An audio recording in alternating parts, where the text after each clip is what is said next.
झूठे सुख को सुख कहे, झूठे सुख को सुख कहे, मानत है मनमोद। खलक चबेना काल का, कुछ मुंह में कुछ गोद। कबीरदास जी कहते हैं कि अरे जीव, तो झूठे सुख को सुख कहता है और मन में प्रसन्न होता है। देख, ये सारा संसार मृत्यु के लिए उस भोजन के समान है जो कुछ तो उसके मुंह में है और कुछ गोद में वह खाने के लिए रखता है। हरे कृष्णा। आप सभी का दिन शुभ और मंगलमय हो।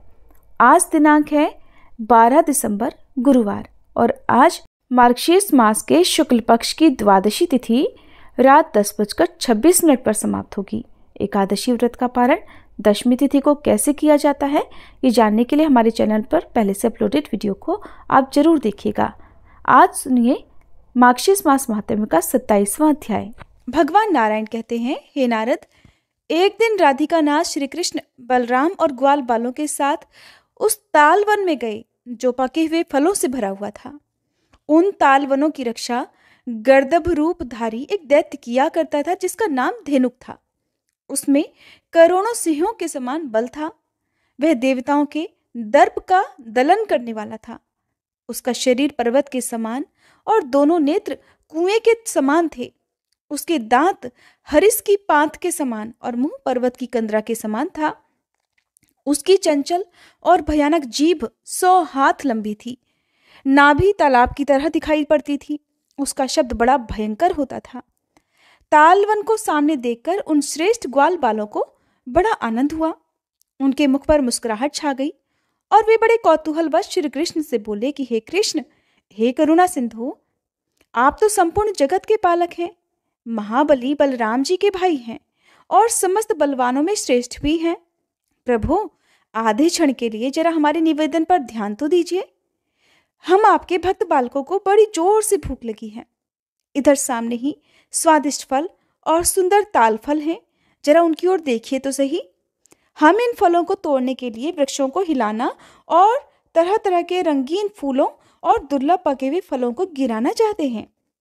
श्री कृष्ण, अगर आप आज्ञा दें तो हम ऐसा प्रयास भी कर सकते हैं, लेकिन इस वन में गर्दभ रूपधारी एक बलवान दैत्य धेनुक रहा करता है जिसे संपूर्ण देवता भी कभी जीत नहीं सकते हैं। वह महान बल पराक्रम से संपन्न है। सब देवता मिलकर भी उसे रोकने में सफल नहीं हो पाते। ये राजा कंस का महान सहायक भी है। समस्त प्राणियों का हिंसक और ताल वनों का रक्षक है। हे जगतपते, हे वक्ताओं में श्रेष्ठ, आप जरा भलीभांति सोचकर फिर हमसे कहिए, हम जो काम करना चाहते हैं वो उचित है या अनुचित? हमें इस काम को करना चाहिए या नहीं करना चाहिए? बालकों की ये बात सुनकर भगवान मधुसूदन उनसे मधुर वाणी में इस प्रकार बोले कि हे ग्वाल बालो, तुम लोग तो मेरे साथी हो, भला तुम्हें मेरे रहते दैत्य से क्या भय है? वृक्षों को हिलाकर तोड़कर जैसे चाहो बेखटके इन फलों को खा सकते हो। अब श्री कृष्ण की आज्ञा तो मिल गई थी, तो श्री कृष्ण की आज्ञा पाकर बलशाली गोप बालक उछले और देखते ही देखते वृक्षों की चोटियों पर जाकर चढ़ गए। वे भूखे थे, इसलिए स्वादिष्ट फल भी खाना चाहते थे। नारद, उन्होंने कई रंग के स्वादिष्ट, सुंदर और पके हुए फल गिरा दिए। कितने ही बालकों ने वृक्ष की टहनियां तोड़ डाली, कितनों ने तो बार बार उन्हें हिलाया ताकि पके हुए फल नीचे गिर जाएं, और कई बालक तो वहां पर बड़ा शोर करने लगे। कितने ही बालक खुशी के मारे नाचने भी लगे।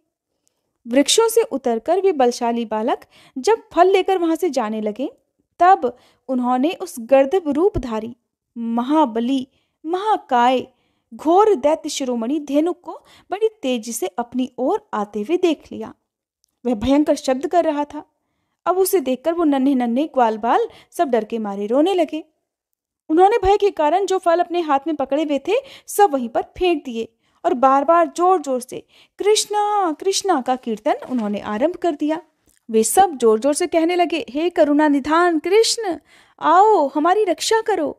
हे संकर्षण, हमें बचाओ, नहीं तो इस दानव के हाथ से अब हमारे प्राण निकले जा रहे हैं। हे कृष्ण कृष्ण, हरे मुरारे गोविंद, हे दामोदर। इस प्रकार वे सारे बालक भय से कृष्ण भगवान को पुकारने लगे। भव सागर में डूबते हुए हम लोगों की रक्षा करो, कृष्णा हमारी रक्षा करो। अब तो उन सभी बालकों को डरा हुआ देखकर भयहंता भक्तवत्सल माधव बलराम जी के साथ उसी स्थान पर आ गए जहां पर वे भयभीत ग्वाल बाल खड़े हुए थे। कहने लगे, डरो मत, अब मैं आ गया हूं, तुम्हें डरने की कोई आवश्यकता नहीं। ऐसा कहकर वे शीघ्रता पूर्वक उनके पास दौड़े आए और मंद मंद मुस्कान से युक्त प्रसन्न मुख द्वारा उन्होंने उन बालकों को अभयदान दिया। श्री कृष्ण और बलराम को देखकर सभी बालक अब हर्ष से नाचने लगे। उनका भय भी दूर हो गया। क्यों ना हो, भगवान की स्मृति ही अभयदायिनी और सभी प्रकार से मंगल प्रदान करने वाली जो होती है। उधर बालकों को निगल जाने को तत्पर हुए उस दानव को देखकर मधुसूदन श्री कृष्ण ने महाबली बलराम को संबोधित करके कहा कि भैया, ये दानव राजा बलि का बलवान पुत्र है। इसका नाम साहसिक है। पूर्व काल में दुर्वासा जी ने इसे श्राप दिया था। उसी ब्रह्म शाप से ये गधा हुआ है। ये तो बड़ा पापी और महान बल पराक्रम से संपन्न है, इसलिए मेरे ही हाथ से यह मारे जाने योग्य है। मैं इसका वध करूंगा। आप बालकों की रक्षा करो और इन सभी बालकों को लेकर यहाँ से दूर चले जाओ। तब बलराम जी उन बालकों को साथ लेकर श्री कृष्ण की आज्ञा के अनुसार जल्दी ही वहां से दूर चले गए। इधर इस महाबली और महापराक्रमी दानवराज ने श्री कृष्ण पर नजर पड़ते ही उन्हें क्रोधपूर्वक अनायासी निगल लिया। श्री कृष्ण प्रज्वलित अग्नि शिखा के समान थे। उन्हें निगल लेने पर तो उस दानव के भीतर बड़ी भारी जलन होने लगी। उनके अतिशय तेज से अब वह मरने योग्य हो गया। तब उस दैत्य ने भयभीत होकर उन तेजस्वी प्रभु को फिर उगल दिया। परित्यक्त होने पर उन परमेश्वर की ओर एकटक दृष्टि से देखता हुआ वह दैत्य मोहित हो गया। भगवान का श्री विग्रह अत्यंत सुंदर, शांत और ब्रह्म तेज से प्रकाशित था। श्री कृष्ण के दर्शन मात्र से ही उस दानव को अपने पूर्व जन्म की स्मृति हो आई। उसने अपने आप को और जगत के परम कारण श्री कृष्ण को भी पहचान लिया। उन तेजस स्वरूप ईश्वर को देखकर वह दानव शास्त्र के अनुसार श्रुति से परे गुणातीत प्रभु का जिस प्रकार जन्म हुआ उसे दृष्टि में लाकर उसी प्रकार उनकी स्तुति करने लगा। दानव कहने लगा, प्रभु, आप ही अपने अंश से वामन हुए थे और मेरे पिता के यज्ञ में याचक बने थे। आपने पहले तो हमारे राज्य और लक्ष्मी जी को हर लिया, पर पुनः बलि की भक्ति के वशीभूत होकर हम सभी लोगों को सुतल लोक में स्थान दिया। आप महान वीर, सर्वेश्वर और भक्त वत्सल हैं। मैं पापी हूं और शाप से गधा बना हुआ हूं। आप शीघ्र ही मेरा वध कर डालिए प्रभु। दुर्वासा मुनि के श्राप से मुझे ऐसा घृणित जन्म मिला है। हे जगतपते, मुनि ने मेरी मृत्यु आपके ही हाथों बताई थी। आप अत्यंत तीखे और अतिशय तेजस्वी षोडशार चक्र से मेरा वध कर डालिए। मुक्तिदाता हे जगन्नाथ, ऐसा करके मुझे उत्तम गति प्रदान कीजिए। आप ही वसुधा का उद्धार करने के लिए अंशतः वराह रूप में अवतरित हुए थे। नाथ, आप ही वेदों के रक्षक और हिरण्याक्ष के नाशक हैं। आप पूर्ण परमात्मा स्वयं ही हिरण्यकश्यपु के वध के लिए नरसिंह रूप में प्रकट हुए थे। आप वसुदेव जी के पुत्र, शांत स्वरूप तथा देवकी के दुख का निवारण करने वाले हैं। आपका स्वरूप अयोनिज है। आप पृथ्वी का भार उतारने के लिए यहाँ पधारे हैं। आपने पूतना को माता के समान गति प्रदान की है, क्योंकि आप कृपा निधान हैं। आप बक, केशी और प्रलंबासुर को और मुझे भी मोक्ष देने वाले हैं। स्वेच्छामय, गुणातीत, भक्त भय भंजन हे राधिकानाथ, प्रसन्न होइए और मेरा उद्धार कीजिए। हे नाथ, इस गर्दभ योनि और भवसागर से मुझे उबार लीजिए। मैं मूर्ख हूं तो भी आपके भक्त का पुत्र हूं, इसलिए आपको मेरा उद्धार अवश्य ही करना चाहिए। वेद, ब्रह्मा आदि देवता और मुनींद्र भी जिनकी स्तुति करने में समर्थ नहीं है, उन्हीं गुणातीत परमेश्वर की स्तुति भला मुझ जैसा पुरुष कैसे कर सकेगा, जो पहले दैत्य था और अब गधा है। हे करुणा सागर, आप ऐसा कीजिए जिससे मेरा जन्म ना हो। आपके चरण कमलों के दर्शन पाकर फिर भला कौन घर गृहस्थी के चक्कर में पड़ना चाहेगा। ब्रह्मा जिनकी स्तुति करते हैं, उन्हीं का स्तवन आज एक गधा कर रहा है। इस बात को लेकर आपको उपहास नहीं करना चाहिए प्रभु, क्योंकि सच्चिदानंद स्वरूप और विज्ञ परमेश्वर की योग्य और अयोग्य पर भी एक समान रूप से कृपा होती है। ऐसा कहकर दैत्यराज धेनुक श्री हरि के अर्थात श्री कृष्ण के सामने खड़ा हो गया। उसके मुख पर प्रसन्नता छा रही थी। वह श्री संपन्न और अत्यंत संतुष्ट जान पड़ता था। दैत्यराज द्वारा किए गए इस स्तोत्र का जो प्रतिदिन भक्तिभाव से पाठ करता है, वह अनायास ही श्री कृष्ण का लोक, ऐश्वर्य और सामीप्य प्राप्त कर लेता है। इतना ही नहीं, वह इस लोक में श्री कृष्ण की भक्ति और अंत में उनका परम दुर्लभ दास्य भाव भी प्राप्त कर लेता है। भगवान श्री नारायण कहते हैं, दैत्यराज की ये स्तुति सुनकर करुणा निधान श्री कृष्ण ने मन ही मन विचार किया कि अहो, ऐसे भक्त का संहार मैं भला कैसे करूं। ऐसा सोचकर भगवान ने स्वयं ही उसकी पूर्व जन्म की स्मृति हट ली, क्योंकि स्तुति करने वाले का वध करना उचित नहीं है। दुर्वचन बोलने वाले का ही वध करने का विधान बताया गया है। तब दानव वैष्णवी माया के प्रभाव से पुनः अपने आप को भूल गया। जो कुछ क्षण पहले भगवान की स्तुति कर रहा था, अब वह भगवान को अपशब्द कहने लगा। मुने वह शीघ्र ही मरना चाहता था, इसलिए दुर्दैव से ग्रस्त होकर विवेक खो बैठा। क्रोध से उसके होंठ फड़कने लगे और वह दैत्य श्री कृष्ण से इस प्रकार बोला, दुर्मते, तो निश्चय ही मरना चाहता है। ओ मनुष्य के बच्चे, आज मैं तुम्हें यमलोक भेज दूंगा। इस प्रकार बहुत से दुर्वचन कहकर उस गधे ने श्री कृष्ण पर आक्रमण कर दिया। भयानक युद्ध हुआ। अंत में श्री कृष्ण ने प्रसन्नतापूर्वक हंसकर उस दानवराज की प्रशंसा करते हुए कहा, मेरे भक्त बलि के पुत्र दानवेंद्र, तुम्हारा उत्तम जीवन धन्य है।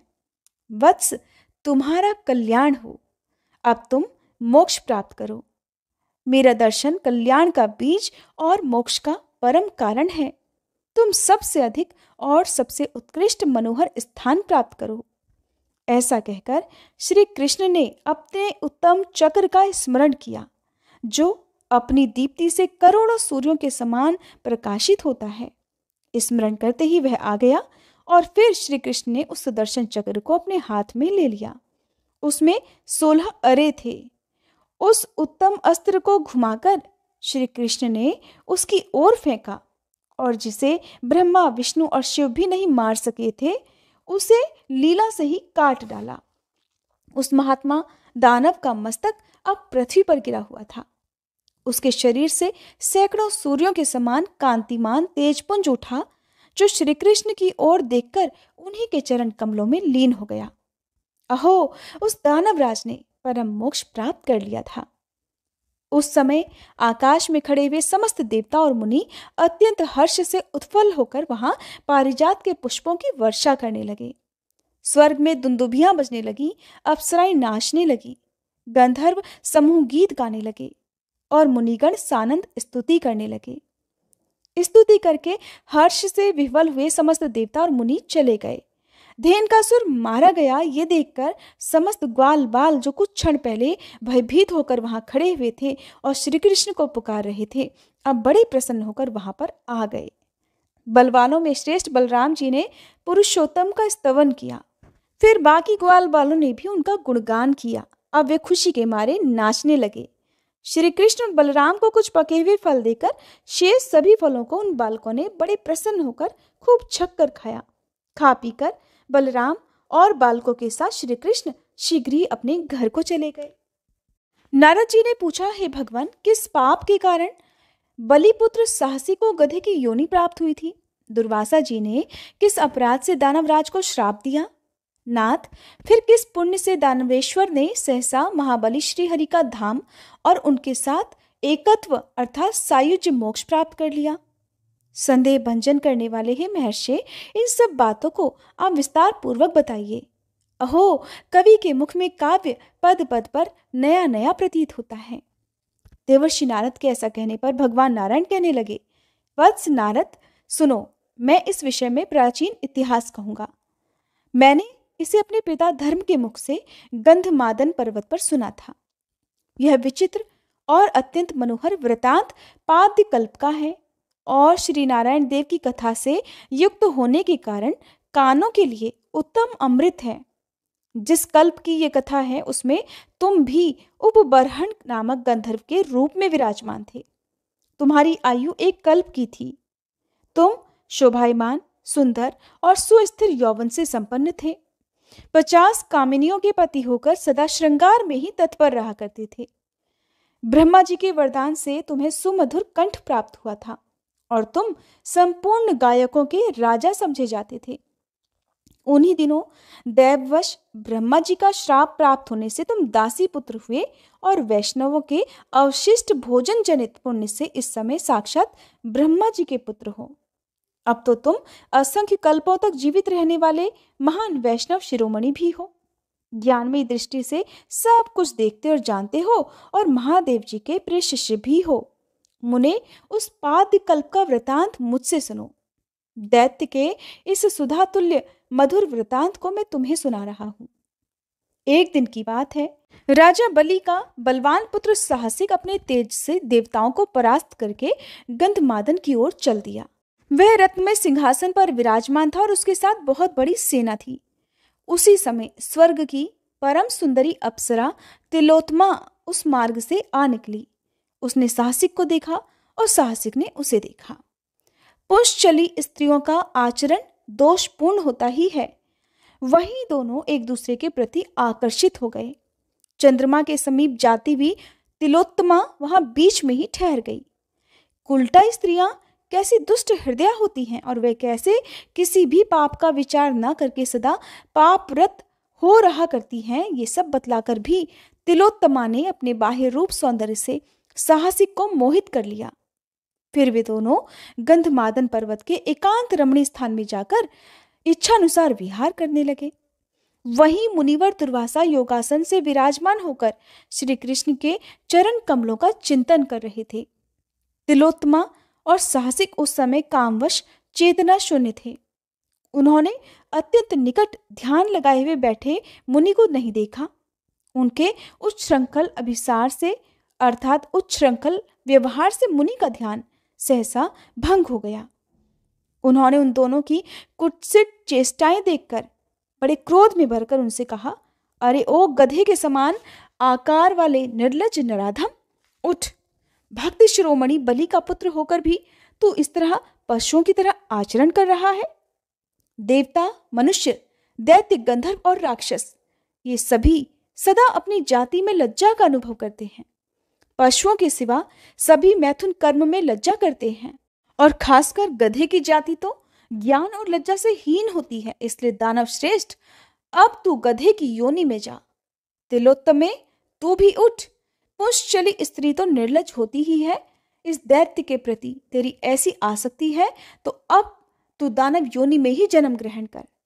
ऐसा कहकर क्रोध से जलते हुए दुर्वासा मुनि वहां मौन हो गए। फिर वे दोनों लज्जित और भयभीत होकर उठे और मुनि की स्तुति करने लगे। साहसिक कहने लगा, मुने, आप ब्रह्मा, विष्णु और साक्षात महेश्वर हैं, अग्नि और सूर्य हैं। आप संसार की सृष्टि, पालन और संहार करने में समर्थ हैं। भगवान, मेरे अपराध को क्षमा कर दीजिए। हे कृपानिधे, कृपा कीजिए। ऐसा कहकर वह दैत्यराज मुनि के आगे बड़े जोर जोर से फूट फूट कर रोने लगा और दांतों में तिनके दबाकर उनके चरण कमलों में ही गिर पड़ा। तिलोत्तमा भी कहने लगी, हे नाथ, हे करुणा सिंधु, हे दीन बंधो, मुझ पर कृपा कीजिए। विधाता की सृष्टि में सबसे अधिक मूढ़ स्त्री जाति ही है। सामान्य स्त्री की अपेक्षा अधिक मतवाली और मूढ़ उल्टा होती है, जो सदा अत्यंत कामातुर रहती है। हे प्रभो, कामुक प्राणी में लज्जा, भय और चेतना नहीं रह जाती। नारद, ऐसा कहकर तिलोत्तमा रोती हुई दुर्वासा जी की शरण में गई। धरती पर विपत्ति में पड़े हुए बिना भले किन्हें ज्ञान हो पाता है। जब तक विपत्ति ना पड़े तब तक किसी को सुध नहीं आती, बुद्धि नहीं आती। उन दोनों की व्याकुलता को देखकर आखिरकार मुनि को उन पर दया आ गई। उस समय उन मुनिवर ने उन्हें अभयदान देकर कहा कि दुर्वासा मुनि बोले, दानव, तो विष्णु भक्त बलि का पुत्र है। उत्तम कुल में तेरा जन्म हुआ है। तू पैतृक परंपरा से विष्णु भक्त है, मैं तुझे निश्चित रूप से जानता हूं। पिता का स्वभाव पुत्र में अवश्य ही रहता है। जैसे कालिया के सिर पर अंकित हुआ श्री कृष्ण का चरण चिन्ह उसके वंश में उत्पन्न हुए सभी सर्पों के मस्तक पर रहा करता है। वत्स, एक बार गधे की योनि में जन्म लेकर तो निर्वाण को अर्थात मोक्ष को प्राप्त हो जाएगा। सत्पुरुषों द्वारा पहले जो चिरकाल तक श्री कृष्ण की आराधना की गई होती है, उसके पुण्य प्रभाव का कभी लोप नहीं होता। अब तू शीघ्र ही ब्रज के निकट वृंदावन के ताल वन में चला जा। वहां श्री कृष्ण के चक्र से प्राणों का परित्याग करके तू निश्चय ही मोक्ष प्राप्त कर लेगा। तिलोत्तमे, तू भारतवर्ष में बाणासुर की पुत्री होगी। फिर श्री कृष्ण पौत्र अनिरुद्ध का आलिंगन प्राप्त करके शुद्ध हो जाएगी। महामुने, ऐसा कहकर दुर्वासा मुनि मौन हो गए। फिर वे दोनों भी उन मुनिश्रेष्ठ को प्रणाम करके यथा स्थान चले गए। इस प्रकार दैत्य साहसिक के गर्दभ योनि में जन्म लेने का सारा वृतांत मैंने कह सुनाया। तिलोत्तमा बाणासुर की पुत्री उषा होकर अनिरुद्ध की पत्नी हुई। हरे कृष्णा। आज के अध्याय में बस इतना ही। इसके आगे जो कुछ भी हुआ वो सब कल के अध्याय में आप सुनिएगा। अब सुनिए श्री कृष्ण चालीसा पाठ। बंशी शोभित कर मधुर, नील जलद तन श्याम, अरुण अधर जनु बिंबा फल, नयन कमल अभिराम, पूर्ण इंद्र अरविंद मुख, पीतांबर शुभ साज, जय मन मोहन मदन छवि, कृष्ण चंद्र महाराज। जय यदुनंदन जय जगवंदन, जय वसुदेव देवकी नंदन, जय यशोदासुत नंद दुलारे, जय प्रभु भक्तन के धृग तारे, जय नट नागर नाग नथैया, कृष्ण कन्हैया धेनु चरैया, पुनि नख पर प्रभु गिरिवर धारो, आओ दीनन कष्ट निवारो, वंशी मधुर अधर धरि तेरी, होवे पूर्ण मनोरथ मेरो, आओ हरि पुनि माखन चाखो, आज लाज भारत की राखो, गोल कपोल चिबुक अरुणारे, मृदु मुस्कान मोहिनी डारे, रंजित राजीव नयन विशाला, मोर मुकुट वैजंती माला, कुंडल श्रवण पीत पट आछे, कटी किंकणी काछन काछे, नील जलज सुंदर तन सोहे, छवि लखि सुर नर मुनि मन मोहे, मस्तक तिलक अलक घुंघराले, आओ कृष्ण बांसुरी वाले, करी पय पान पूत नहीं तार्यो, अका बका कागा सुर मार्यो, मधुवन जलत अग्नि जब ज्वाला, भय शीतल लखित ही नंद लाला, सुरपति जब ब्रज चढ़ियो रिसाई, मसूर धार वारी वर्षाई, लगत लगत ब्रज चहन बहायो, गोवर्धन नख धारी बचायो, लखिय सुदा मन भ्रम अधिकाई, मुख मह 14 भुवन दिखाई, दुष्ट कंस अति उधम मचायो, कोटि कमल जब फूल मंगायो, नाथी काली यही तब तुम लीन्हे, चरण चिन्ह दे निर्भय कीन्हे, करी गोपिन संग रास विलासा, सबकी पूरण करी अभिलाषा, केतिक मह असुर संग हार्यो, कंस ही केस पकड़ दे मार्यो, मात पिता की बंदी छुड़ाई, उगर सेन कह राज दिलाई, मही से मृतक 6 सुत लायो, मातु देव की शोक मिटायो, भौमासुर मुर दैत्य संहारो, लाए 18 सहस कुमारो, दे भी नहीं तृण चीर संहारा, जरा सिंधु राक्षस कह मारा, असुर बकासुर आदिक मार्यो, भक्तन के तब कष्ट निवार्यो, दीन सुदामा के दुख टार्यो, तंदुल 3 मूठ मुख डार्यो, प्रेम के साग विदुर घर मांगे, दुर्योधन के मेवा त्यागे, लखी प्रेम की महिमा भारी, ऐसे श्याम दीन हितकारी, भारत के पारथ रथ हाके, लिए चक्र कर नहीं बल ताके, निज गीता के ज्ञान सुनाए, भक्तन हृदय सुधा वर्षाए।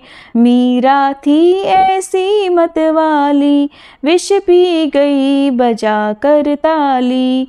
राना भेजा सांप पिटारी, शालिग्राम बने बनवारी। निज माया तुम विधि ही दिखायो, उरते संशय सकल मिटायो। तब शत निंदा करी तत्काला, जीवन मुक्त भयो शिशुपाला। जब ही द्रौपदी टेर लगाई, दीनानाथ लाज अब जाई। तुरत ही वसन बने नंदलाला, बढ़े चीर भय अरि मुँह काला। असनाथ के नाथ कन्हैया, डूबत भंवर बचावत नैया। सुंदर दास आस उरधारी, दया दृष्टि की जय बनवारी। नाथ सकल मम कुमति निवारो, क्षमहु बेगी अपराध हमारो। खोलो पट अब दर्शन दीजे, बोलो कृष्ण कन्हैया की जय। बोलो कृष्ण कन्हैया की जय, बोलो कृष्ण कन्हैया की जय। ये चालीसा कृष्ण का पाठ करे उरधारी, अष्ट सिद्धि नवनिधि फल लहे पदार्थ चारी। बोलो श्री कृष्ण भगवान की जय।